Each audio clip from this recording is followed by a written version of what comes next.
Good morning student student अपना BEd के जोड़े 4th समैसटर के स्टूडेंट है उन्होंने जो ऑप्शनल सबजैक्ट है experiential learning and work education वो मैं तुम्हें अज नैक्सट टॉपिक करवाने जा रही हूँ। The name of the topic is नाई तालम व्यूज़ एजुकेशन थ्रू नाई तालम। एक टॉपिक है थोड़े सबजैक्ट के नाई तालम वो बारे अज आप देखांगे। वही सेम स्टूडेंट प्लीज़ जोड़े नोट्स है दैट आर इन इंग्लिश तुसीं जिवें जिवें मैं पंजाबी च समझाऊँगी तो उवें तुसीं नाल नोट आउट कर सकते हो।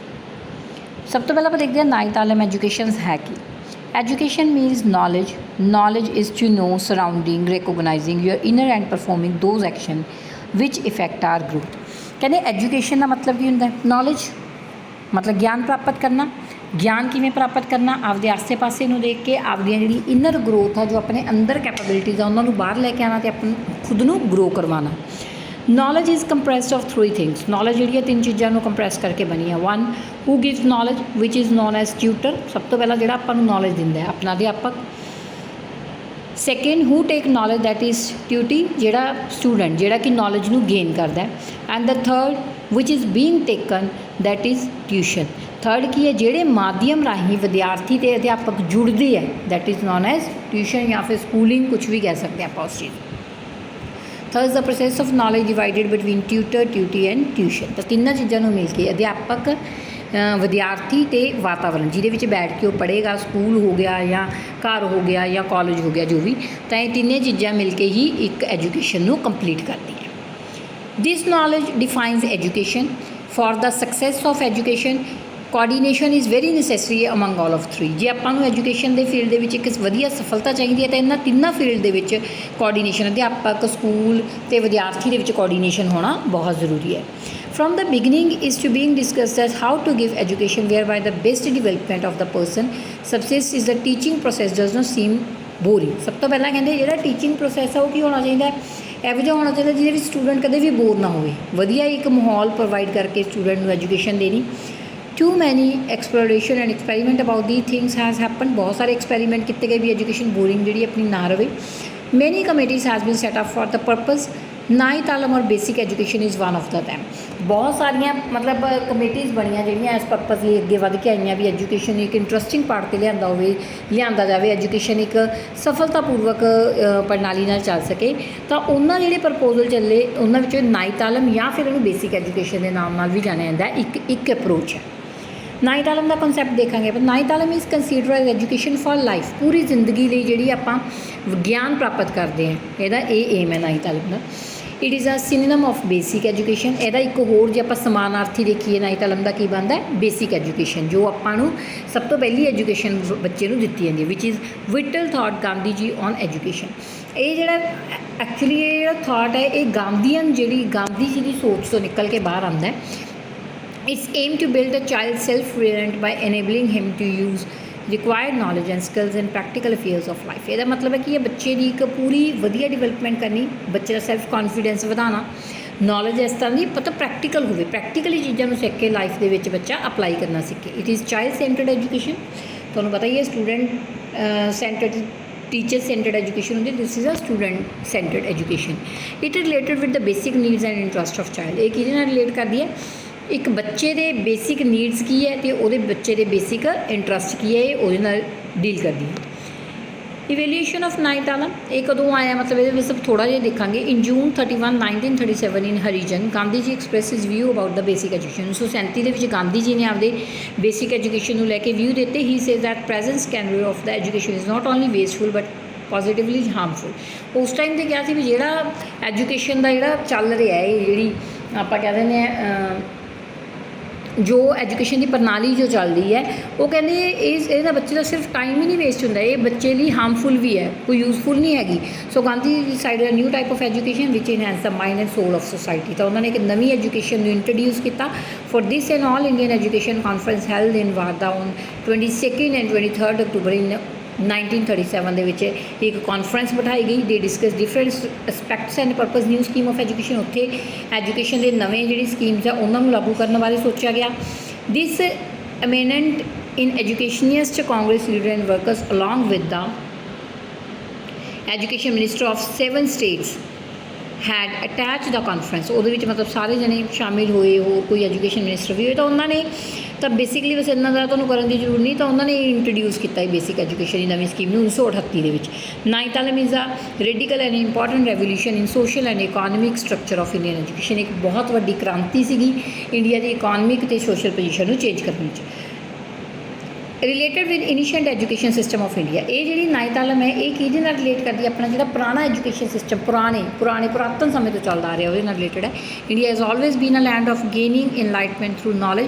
ਇੰਡੀਆ ਦੇ ਵਿੱਚ ਕਹਿੰਦੇ ਆਪਾਂ ਜੇ ਪੁਰਾਣੇ ਸਮੇਂ ਤੋਂ ਹੀ ਦੇਖੀਏ ਗਿਆਨ ਦੀ ਰੋਸ਼ਨੀ ਨਾਲ ਹੀ ਇੰਡੀਆ ਜਿਹੜਾ ਅੱਗੇ ਵਧਿਆ। If we throughout the history we see that India is rich of education system. ਜੇ ਆਪਾਂ ਹਿਸਟਰੀ ਦੇਖੀਏ ਇੰਡੀਆ ਦੇ ਵਿੱਚ ਬਹੁਤ ਸਾਰੇ ਐਜੂਕੇਸ਼ਨਿਸਟ ਹੋਏ ਜਿਨ੍ਹਾਂ ਨੇ ਗਿਆਨ ਨੂੰ ਬਹੁਤ ਵੱਧ ਚੜ੍ਹ ਕੇ ਬਾਹਰ ਲਿਆਂਦਾ। ਈਦਰ ਦਾ gurukul system, Buddhist education system, there is a high flammable act of knowledge.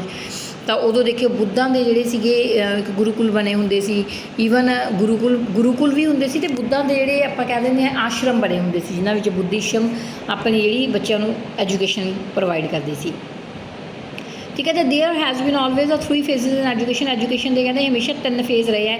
Aim, teacher and student. Education ਆਪਾਂ ਕਿਉਂ ਲੈ ਰਹੇ ਹਾਂ ਇਹ ਪਤਾ ਹੋਣਾ ਚਾਹੀਦਾ ਹੈ, ਐਜੂਕੇਸ਼ਨ ਦੇਣ ਵਾਲਾ ਟੀਚਰ ਹੋਣਾ ਚਾਹੀਦਾ ਅਤੇ ਐਜੂਕੇਸ਼ਨ ਲੈਣ ਵਾਲਾ ਸਟੂਡੈਂਟ ਹੋਣਾ ਚਾਹੀਦਾ। ਹਮੇਸ਼ਾ ਇਹ 3 ਐਸਪੈਕਟ 'ਤੇ ਜਿਹੜੀ ਐਜੂਕੇਸ਼ਨ ਆ ਉਹ ਕੰਮ ਕਰਦੀ ਹੈ।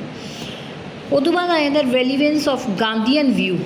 ਗਾਂਧੀਅਨ ਵਿਊ ਕੀ ਸੀਗੇ ਰੈਲੀਵੈਂਸਲੀ ਮਤਲਬ ਐਜੂਕੇਸ਼ਨ ਨੂੰ ਲੈ ਕੇ? Some basic prescription of modern education have been developed which goal of ਦਾ ਕੀ ਕਹਿੰਦੇ ਸੀਗਾ ਉਸ ਟਾਈਮ 'ਤੇ ਬੇਸਿਕ ਗੋਲ ਇਹਨਾਂ ਦੇ ਕੀ ਸੀ? ਸਭ ਤੋਂ ਪਹਿਲਾਂ education should be child centred ਹੋਣਾ ਚਾਹੀਦਾ, ਬੱਚਿਆਂ ਦੇ ਅਕੋਰਡਿੰਗ ਐਜੂਕੇਸ਼ਨ ਦੇਣੀ ਚਾਹੀਦੀ ਹੈ। It is based on child psychology. ਉਸ ਤੋਂ ਇਲਾਵਾ ਬੱਚਿਆਂ ਦੀ ਦਿਮਾਗੀ ਹਾਲਤ ਨੂੰ ਧਿਆਨ ਵਿੱਚ ਰੱਖਦੇ ਹੋਏ ਕਿਸ ਤਰ੍ਹਾਂ ਦੀ ਐਜੂਕੇਸ਼ਨ ਬੱਚੇ ਲੈ ਸਕਦੇ ਉਸ ਤਰ੍ਹਾਂ ਦੀ ਹੋਣੀ ਚਾਹੀਦੀ ਹੈ। Curriculum social and national value, ਜਿਹੜਾ ਕਿ ਆਪਣਾ ਕਰੀਕੂਲਮ ਬਣਾਇਆ ਜਾਊਗਾ ਬੱਚਿਆਂ ਨੂੰ ਐਜੂਕੇਸ਼ਨ ਦੇਣ ਦਾ, ਉਹ ਸਮਾਜ ਅਤੇ ਆਪਣੇ ਜਿਹੜਾ ਦੇਸ਼ ਹੈ ਉਹਦੀਆਂ ਵੈਲਿਊਜ਼ ਨੂੰ ਮੁੱਖ ਰੱਖਦੇ ਹੋਏ ਬਣਾਇਆ ਜਾਊਗਾ। ਟਾਟ ਇਨ ਓਨ ਲੈਂਗੁਏਜ, ਜਿਹੜੀ ਐਜੂਕੇਸ਼ਨ ਉਹ ਬੱਚੇ ਦੀ ਜਿਹੜੀ ਮਦਰ ਟੰਗ ਹੈ ਉਹਦੇ ਵਿੱਚ ਦਿੱਤੀ ਜਾਊਗੀ। Use ICT for fruitful impacts. ਤਾਂ ਇੰਟਰਨੈਸ਼ਨਲ ਆਪਣਾ ਇੰਟਰ ਕਮਿਊਨੀਕੇਸ਼ਨ ਟੈਕਨੋਲੋਜੀ ਯੂਜ਼ ਕੀਤੀ ਜਾਊਗੀ। ਤਾਂ ਜਿਹਦੇ ਵਿੱਚ ਕੀ ਹੈ ਬੇਸਿਕਲੀ ਕੰਪਿਊਟਰਸ ਯੂਜ਼ ਕੀਤੇ ਜਾਣਗੇ, ਮੋਬਾਈਲ ਫੋਨ ਯੂਜ਼ ਕੀਤੇ ਜਾਣਗੇ, ਮਤਲਬ ਟੈਕਨੋਲੋਜੀ ਨਾਲ ਰਿਲੇਟਡ ਚੀਜ਼ਾਂ ਯੂਜ਼ ਕੀਤੀਆਂ ਜਾਣਗੀਆਂ। Education must we plan and proper way. Education ਜਿਹੜੀ ਦੇਣ ਤੋਂ ਪਹਿਲਾਂ ਉਹਦੀ ਪਲਾਨਿੰਗ ਕੀਤੀ ਜਾਊਗੀ ਪ੍ਰੋਪਰ ਵੇ ਦੇ ਵਿੱਚ। ਟੀਚਿੰਗ ਲਰਨਿੰਗ ਪ੍ਰੋਸੈਸ ਵਿੱਚ is a tutor and tutor are acquainted. ਉਸ ਤੋਂ ਇਲਾਵਾ ਕਿਹੜਾ ਪ੍ਰੋਸੈਸ ਫੋਲੋ ਹੋਊਗਾ ਟੀਚਰ ਅਤੇ ਲਰਨਰ ਦੇ ਵਿੱਚ, ਮਤਲਬ ਕਿਹੜੀਆਂ ਟੀਚਿੰਗ ਐਡਸ ਉਹ ਯੂਜ਼ ਕਰਨਗੇ ਉਹ ਦੇਖਣੀਆਂ। ਕਵਰਿੰਗ ਲਾਈਫ ਸਪੇਨ ਔਰ individual aspects of self growth. ਇਹਨਾਂ ਦਾ ਮਕਸਦ ਕੀ ਹੋਊਗਾ? ਬੱਚੇ ਦਾ ਪੂਰਾ ਐਸਪੈਕਟ, ਪੂਰੀ ਲਾਈਫ ਨੂੰ ਕਵਰ ਕਰਨਾ ਅਤੇ ਪਲੱਸ ਬੱਚੇ ਦੀ ਗਰੋਥ ਵੱਲ ਧਿਆਨ ਦੇਣਾ। ਉਸ ਤੋਂ ਬਾਅਦ ਇਹਦੇ ਵਿੱਚ ਆਪਾਂ ਕਰਾਂਗੇ ਇਹ ਵਾਲਾ ਟੌਪਿਕ ਤੁਸੀਂ ਨਹੀਂ ਕਰਨਾ। ਉਸ ਤੋਂ ਬਾਅਦ ਸਟ੍ਰੈਟਜੀ ਨਾਈਨਥ ਆਲਮ, ਜਿਹੜੀ ਉਹਨਾਂ ਨੇ ਸਟ੍ਰੈਟਜੀ ਬਣਾਈ ਸੀ, ਜੋ ਸਟ੍ਰੈਟਜੀ ਆਪਾਂ ਕੀ ਕਹਿ ਸਕਦੇ ਹਾਂ, ਜੋ ਟੈਕਨੀਕ ਉਹਨਾਂ ਨੇ ਅਪਣਾਉਣੀ ਸੀ ਜਾਂ ਫਿਰ ਜੋ ਉਹਨਾਂ ਦੀ ਮਤਲਬ ਗਤੀਵਿਧੀ ਸੀ ਕੀ ਅਪਣਾਉਣੀ ਹੈ ਉਹ ਕੀ ਸੀ। For increasing the education level of Nai Talim has adopted some strategy which can be provide a new height of the education system. ਇਹਨਾਂ ਦੀ ਜਿਹੜੀ ਸਟ੍ਰੈਟਜੀ ਸੀ ਉਹਨਾਂ ਦਾ ਮਤਲਬ ਕੀ ਸੀ? ਉਹ ਕੀ ਚਾਹੁੰਦੇ ਸੀ? ਐਜੂਕੇਸ਼ਨ ਇੱਕ ਨਵੀਆਂ ਹੀ ਉਚਾਈਆਂ ਤੱਕ ਲੈ ਕੇ ਜਾਣਾ।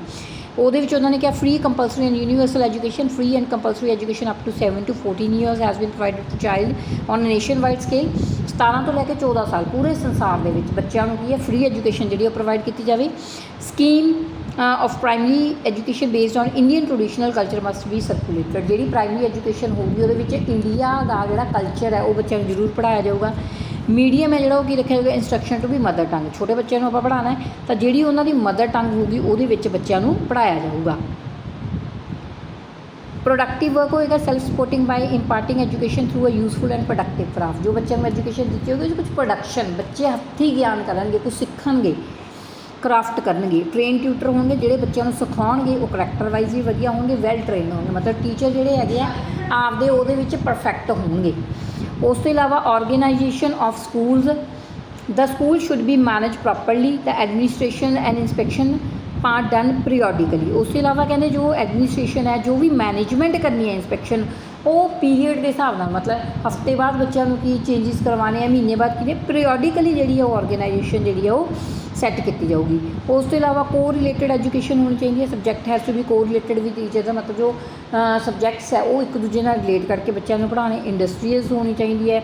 ਪ੍ਰੈਕਟੀਕਲ ਨੌਲੇਜ ਬੱਚਿਆਂ ਨੂੰ ਦੇਣੀ, ਆਲਰੇਡੀ ਮੈਂ ਤੁਹਾਨੂੰ ਦੱਸ ਸਕਦੀ ਹਾਂ ਬੱਚੇ ਹੱਥੀਂ ਕੰਮ ਕਰਨ। ਚਾਈਲਡ ਸੈਂਟਰਡ ਹੋਣੀ ਚਾਹੀਦੀ ਹੈ ਜਿਹਦੇ ਵਿੱਚ ਬੱਚੇ ਦੀ ਪਰਸਨੈਲਿਟੀ ਕਿਵੇਂ ਉੱਭਰ ਕੇ ਆਊਗੀ ਉਹ ਦੇਖਣਾ।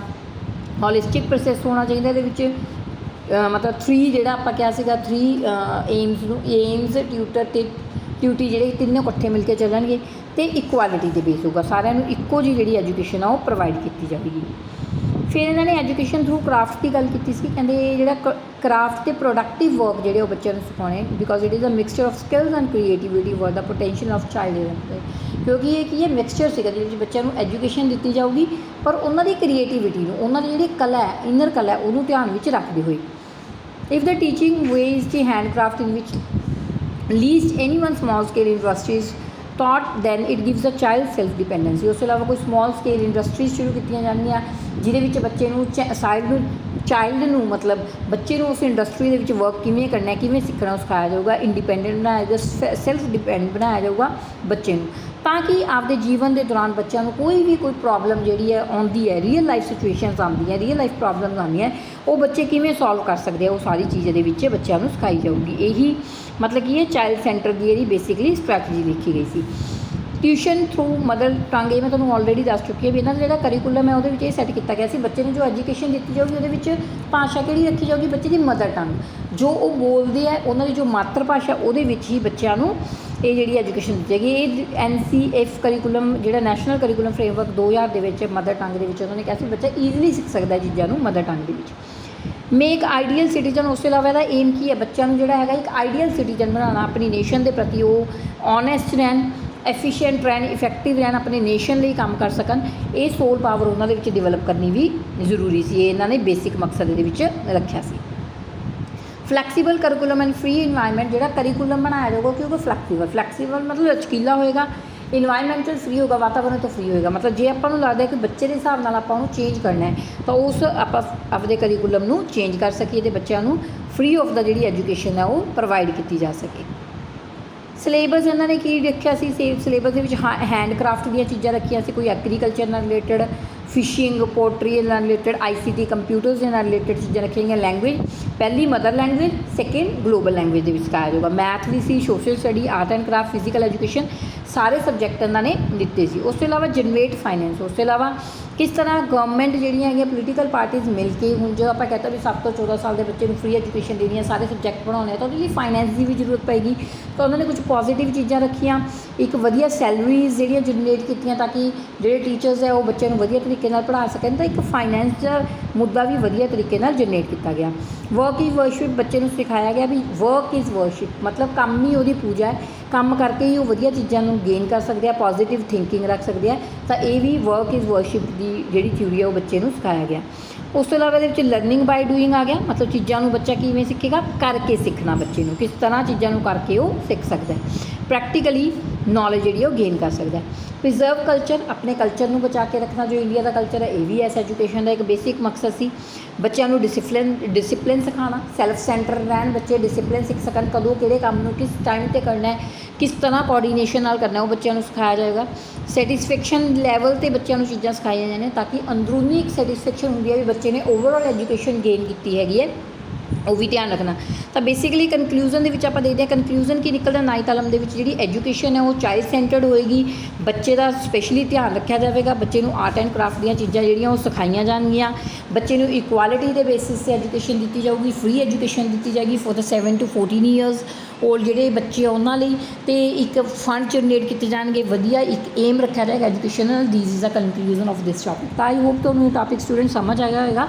ਬਹੁਤ ਈਜ਼ੀ ਟੋਪਿਕ ਹੈ, ਦੇਖਣ ਦੇ ਵਿੱਚ ਆਪਾਂ ਨੂੰ ਟਫ ਲੱਗਦਾ, ਬਟ 9th ਆਲਮ is a simple topic. How we can give the education to the student according to this policy, ਉਹ ਸਾਰੀਆਂ ਚੀਜ਼ਾਂ ਦੇ ਵਿੱਚ ਡਿਸਕਸ ਕੀਤੀਆਂ ਗਈਆਂ। ਜੇ ਕੋਈ ਡਾਊਟ ਹੈ ਤਾਂ ਤੁਸੀਂ ਕਮੈਂਟ ਬਾਕਸ ਦੇ ਵਿੱਚ ਆਪਦੇ ਡਾਊਟ ਛੱਡ ਸਕਦੇ ਆ। ਵੀਡੀਓ ਪਸੰਦ ਆਈ ਤਾਂ ਪਲੀਜ਼ ਲਾਈਕ ਜ਼ਰੂਰ ਕਰ ਦਿਆ ਕਰੋ, ਕਮੈਂਟ ਕਰ ਦਿਆ ਕਰੋ। Thank you student, thank you for watching the video.